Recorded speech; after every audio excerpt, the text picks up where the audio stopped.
Usisahau kushare, kusubscribe na kulike, likitufundisha namna ya kuendelea kuwa watoto wa Mungu kweli, ambao tuko radhi kuendelea kumtumikia Mwenyezi Mungu, kuendelea kumpendeza Mwenyezi Mungu, kuendelea kupiga hatua moja baada ya nyingine kuendelea kumjua huyo Mwenyezi Mungu, ili mara baada ya mazoezi hayo madogo madogo ya hapa duniani, siku moja kila mmoja aweze kurithi uzima wa milele mbinguni. Nimesema mwanzoni mwa misa tunaadhimisha Dominika ya 3 ya Kwaresma, na tunaendelea kupata mafundisho ya Bwana wetu Yesu Kristo ya kutusaidia kuweza kuendelea kuishi maisha yetu mazuri na kwa namna pekee katika kipindi hiki kizuri cha Kwaresma. Hivi tunaendelea kupokea experience za Kwaresma. Dominika iliyopita tulipata nafasi ya kupata experience fulani.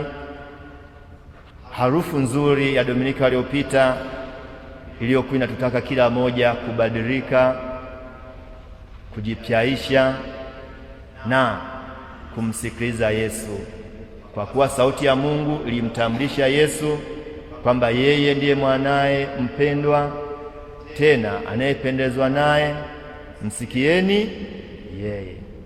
Tumsifu Yesu Kristo. Waliomsikiliza Yesu Dominika nzima tumpungie Yesu mkono, ambayo lazima tuifanyie kazi kwa wiki nzima, itusaidie kuendelea kufanya yale matendo makubwa manne: kumjua Mwenyezi Mungu, kumpenda Mwenyezi Mungu, kumtumikia Mwenyezi Mungu, ili mara baada ya hayo matatu utumishi wetu uzae matunda 130, 160 na 100, yaani kuingia katika ushindi wa maisha mbinguni. Dominika ya leo inatufundisha nini? Kwa maelekezi na neema za kimungu zilizotuelekeza leo, natamani twende na tafakari ifuatayo. Dominika hii ya 3 ya Kwaresma, Kwaresma inatukumbusha sisi waamini tuwe maji yaletayo uzima. Tumsifu Yesu Kristo. Tuwe maji yaletayo uzima, au tutamani maji yaliyo hai yaletayo uzima. Tumsifu Yesu Kristo. Kwa sababu neno maji limetawala katika masomo yetu ya leo, na masomo yote ya leo yametumia neno maji kwa namna pekee. Katika somo la kwanza na somo la Injili masomo haya yametumia neno maji, si tena kwa ajili ya kuleta maangamizi, si tena kwa ajili ya kumfanya mtu ajisikie vibaya afe. Neno linalotumika kuleta maji kwanza ni tamaa na shauku ya watu kuyapata, ili maji hayo yaweze kuwanufaisha. Alafu zaidi ya yote ni maji ambayo yanatakiwa yatamanike. Kama tunatamani kipindi chetu hiki cha Kwaresma kiweze kuwa sababu ya kutubadilisha na kupata, nimesema experience, na kupata experience mpya ya maisha ya kumtumikia Mwenyezi Mungu, basi leo tunakumbushwa, waamini tunaalikwa kutafuta kuwa Wakristo tunaotamani maji yaletayo uzima. Na kwa kuwa haya maji yaliyotangazwa katika masomo ya leo yanaleta uzima, mimi nikasema tusiishie tu kutafuta maji yaletayo uzima. Sisi wenyewe tuwe sababu ya kuwa maji yanayoleta uzima. Dominika iliyopita tuliambiwa kila moja ang'ae sura yake mithili ya Yesu. Leo Kristo Yesu anataka tutafute maji yaletayo uzima, na maji hayo tusifikie ni maji ya mtoni ya kunywa tunayochukua ya bisimani. Maji hayo ndiyo Kristo mwenyewe mshindi, ambaye Kristo mwenyewe ndiye anayetuweza kutukutanisha hapa tukaendelea kupiga magoti na kumwabudu, ambaye maji hayo ya uzima ndiye Kristo mwenyewe, ambaye hubaki ndani ya Mkristo aliyebatizwa akimuimarisha kupitia sakramenti zake. Nikasema kama ndo hivyo, conclusion ni kwamba kila mbatizwa yampasa awe maji yaletayo uzima. Tumsifu Yesu Kristo. Kumbe mimi ni padre, niwe maji, sio H2O. Niwe maji yaletayo uhai na uzima. Tutamani maji yaletayo uzima. Akina mama, tumsifu Yesu Kristo. Sisi kina mama wazuri tena wa kanisa, tuwe sababu ya kuwa maji au kutafuta maji yaletayo uzima. Kwa Dominika hii ndicho Mungu ambacho anatamani tukiishi, tukishike, tuweze kila moja kuendelea kumtumikia Mwenyezi Mungu vema.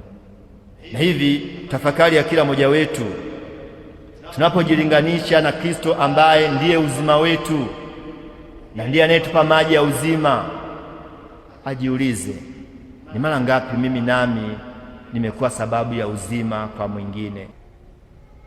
Ni kwa namna gani mimi ni kijana, nakaa na wenzangu kama vijana, lakini ni sababu ya kuleta uzima?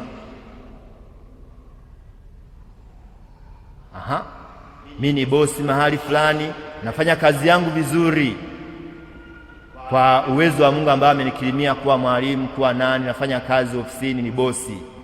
Ni kwa namna gani mimi ni bosi ambaye naleta uzima kwa hao ambao nakaa nao?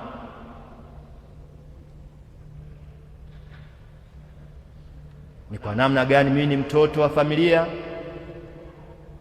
Mimi ni kiongozi wa jumuiya, ni kiongozi wa kanisa, ni kiongozi wa serikali ya Tanzania. Ni kwa namna gani na mimi namwiga Kristo Yesu ambaye tunasikia katika Injili wa Samaria wote wanakuja kumwangalia kwa kuwa anabubujika maneno ya uzima, anabubujika maji ya uzima, anabubujika neema kwa watu wengine. Mungu ni mwema. Kumbe kila mmoja atafakari, mimi ni Mkristo wa aina gani?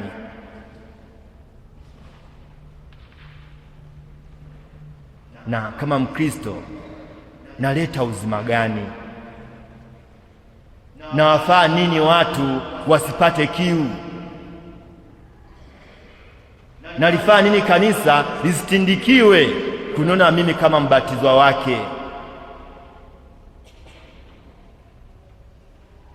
Msifu Yesu Kristo. Uhakiki wa hicho nilichokisema. Somo la kwanza limetoka katika kitabu cha Kutoka sura ya 17 kuanzia aya 3 mpaka aya 7. Waisraeli wako safarini kutoka utumwani Misri, wanafika katikati ya jangwa, wanaona kiu ya maji. Bila kufikiria chochote kile, kinachofuata ni kumnung'unikia Musa aliyowatoa katika masufuria ya nyama ya Misri na kuwaleta jangwani ili wafe. Na bila kuwa na woga wanamwambia. Watu wakawa na kiu, wakamnung'unikia Musa wakisema, mbona umetupandisha kutoka Misri kutuua sisi na watoto wetu? Wanatamani kupata maji wakidhi kiu yao. Wanamnung'unikia Musa na Mwenyezi Mungu ili Mungu awape maji wanywe, na haya maji yalikuwa physical water.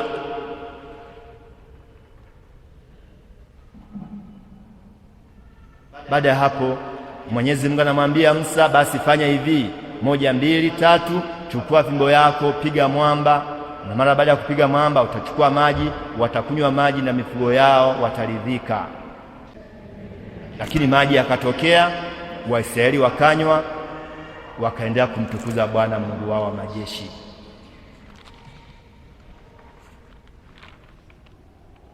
Somo likaishia hapo. Maji yameleta sasa furaha, maji yameleta uzima kwa Waisraeli, maji yamekuwa sababu ya kuendelea na safari kuelekea nchi takatifu ya ahadi. Tujifunze mambo makubwa mawili katika somo la kwanza, mawili tu. Mungu ni mwema kila wakati. Maji yakawa sababu ya kuwafurahisha Waisraeli, wakapata nguvu, wakaendelea na safari yao ya maisha. Tunajifunza nini? Sisi wapendwa, tuko safarini kuelekea wapi? Kuelekea wapi?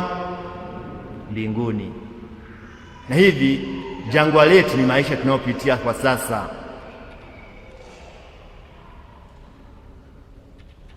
Jangwa letu ni hali halisi ya maisha na hali halisi ya imani yetu, ili kwa imani yetu hii na maisha yalivyo kwa sasa, pamoja na changamoto zote na kelele zilizopo duniani, twende mbinguni. Sasa tutafakari wapendwa, tumsifu Yesu Kristo. Tukiwa hapa safarini na sisi, kwanza tunanung'unikia Mungu nini? Lakini pili, tukiwa hapa safarini kuelekea mbinguni, pamoja na changamoto na adha zote, tunatamani Mungu atufanyie nini ili tuweze kufurahisha safari yetu, tupate nguvu kama Waisraeli, tuweze kuendelea mbele. Nilipokuwa nikiwaza juu ya somo hili la kwanza, nikasema nitawafundisha waumini wangu wapendwa, na mimi nitajifundisha mwenyewe.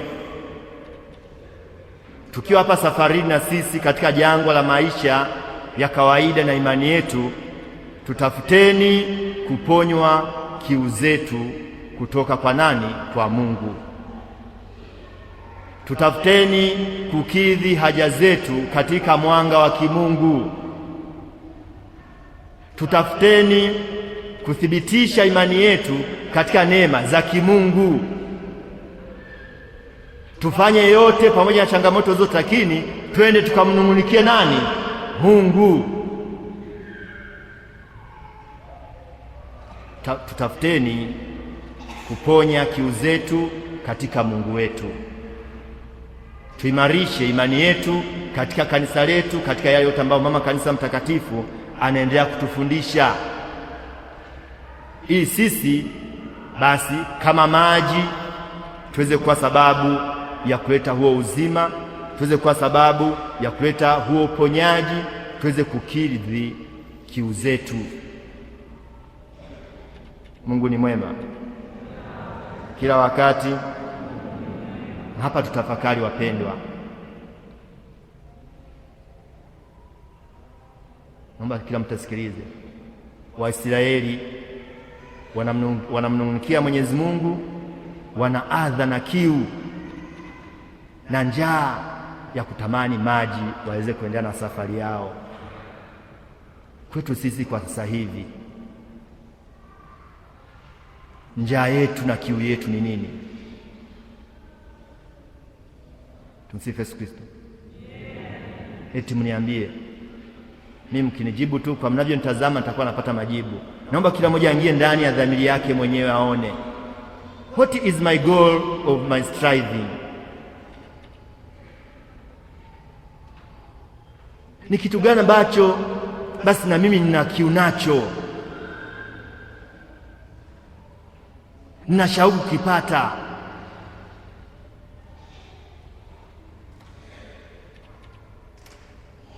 Kiu zetu ziko wapi? Tumsifu Yesu Kristo. Kiu zetu tunatamani kupokea Ekaristi Takatifu. Eti shauku ya maisha yetu ya sasa hivi ni kwenda kanisani na kumwabudu Mungu.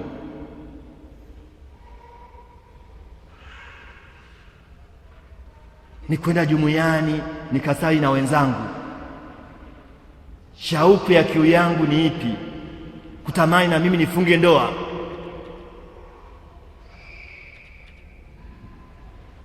Napokuwa safarini hapa jangwani, shauku na moyo wangu nanituma kufanya nini? Kwenda kuabudu Ekaristi Takatifu. Kumbe tafakari ya somo la kwanza, sehemu ya kwanza, kiu yangu mimi ni ipi? Shauku ya moyo wangu katika safari yangu ya kwenda mbinguni ni ipi? Waisraeli wao wamepata tu maji, wamepata nguvu ya kuelekea na safari yao kwenda wapi? Nchi takatifu ya ahadi. Tunapoelekea na sisi katika nchi yetu ya ahadi mbinguni, kiu yetu na tamaa yetu Yaani kisibusibu chetu kinachotusibua ni nini? Kama tutabatizwa. Aniaminie mimi na kubatizwa, hata kifa ataenda kufanyaje? Shauku yetu na tamaa yetu ni nini kama hatuwezi aulaye mwili wangu na kunywa damu yangu ana uzima wa milele eti hafu shauku yako hata kubatizwa hujabatizwa? Tuombe Mwenyezi Mungu atusaidie katika kupitia somo la kwanza, tukijifunza katika hiki walichokifanya Waisraeli, kila moja atafute shauku ya moyo wangu ni nini, njaa yangu na kiu yangu ambayo lazima nimnung'unikie Mwenyezi Mungu ni ipi, ili inisaidie kuendelea kumpenda Mwenyezi Mungu, kumtumikia Mwenyezi Mungu, hatimaye nipate kufika kwake mbinguni. Ni bahati mbaya wapendwa, badala ya kubaki na hiyo shauku na kiu ambayo nimeisema, kuna watu wako hapa, tumsifu Yesu Kristo milele amina, ila kiu yake amwangamize mwingine, kiu yake amletee pressure mwingine, kiu yake amseme tu vibaya mwingine.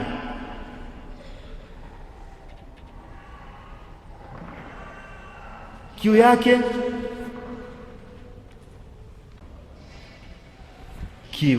ndio nimesema ni bahati mbaya.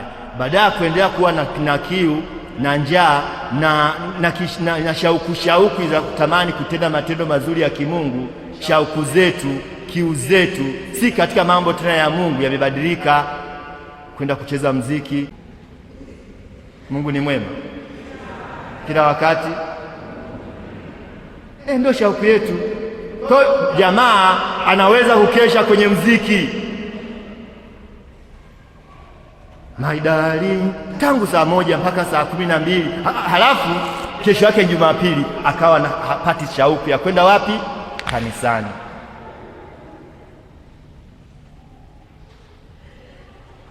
Ndio nikasema it is very unfortunate, ni bahati mbaya sana tunapoadhimisha Dominika hii kama Waisraeli ambavyo walitamani shauku ya Mungu awasaidie wapate nguvu za kuendelea na safari yao kwa kunywa maji, na maji akawajalia kweli wakanywa wakapata nguvu. Sisi nasi tutafute kwanza kutii kiu yetu katika mambo ya kimungu, halafu tutafute kuwa na kiu pia kutafuta mambo ya kimungu, ili tuweze kuendelea kukuza imani zetu, tuweze kuendelea kukuza upendo wetu kwa Mungu, kwa ndugu jamaa na marafiki, na kuishi vizuri ili tuweze kwenda mbinguni. Tumsifu Yesu Kristo.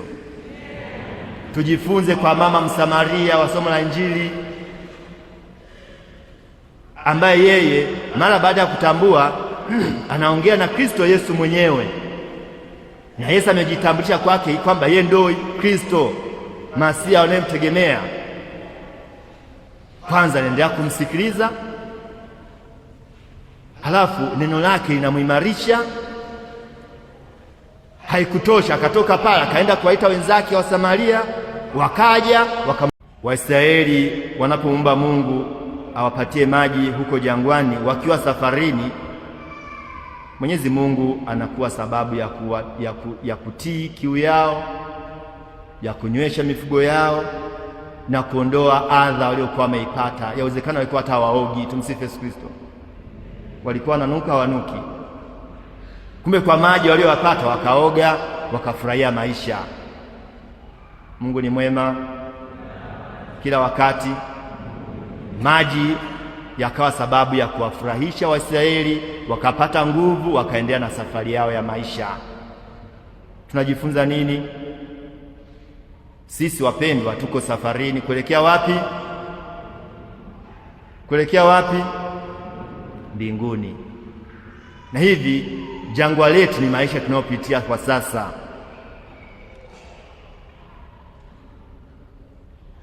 Jangwa letu ni hali halisi ya maisha na hali halisi ya imani yetu, ili kwa imani yetu hii na maisha yalivyo kwa sasa, pamoja na changamoto zote na kelele zilizopo duniani, tuweze kutoboa twende mbinguni.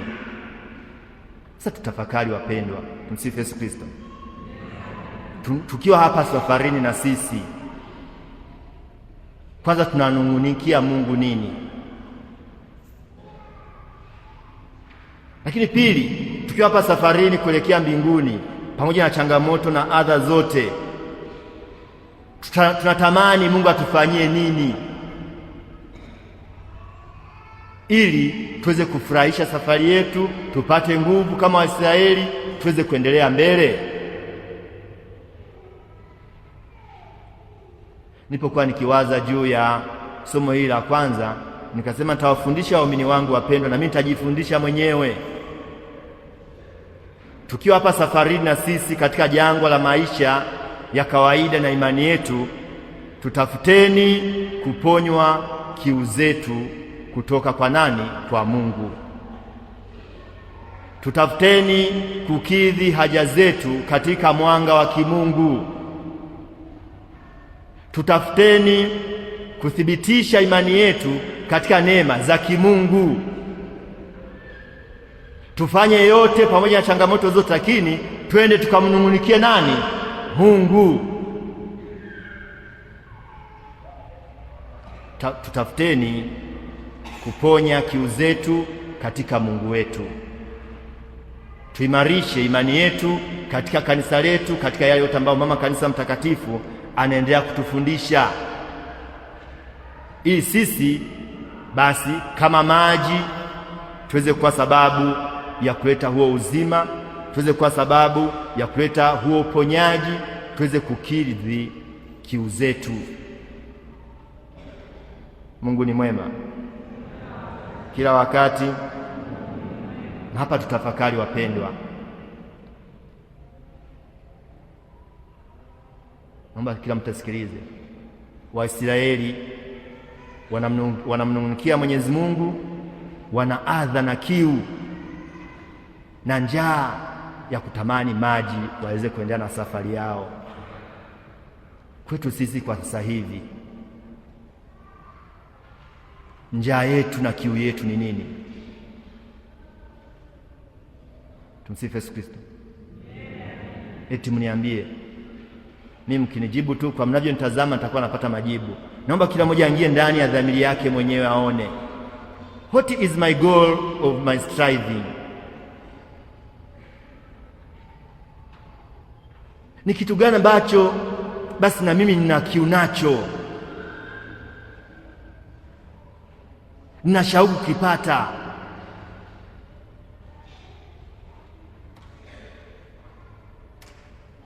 Kiu zetu ziko wapi? Usisahau kushare, kusubscribe na kulike.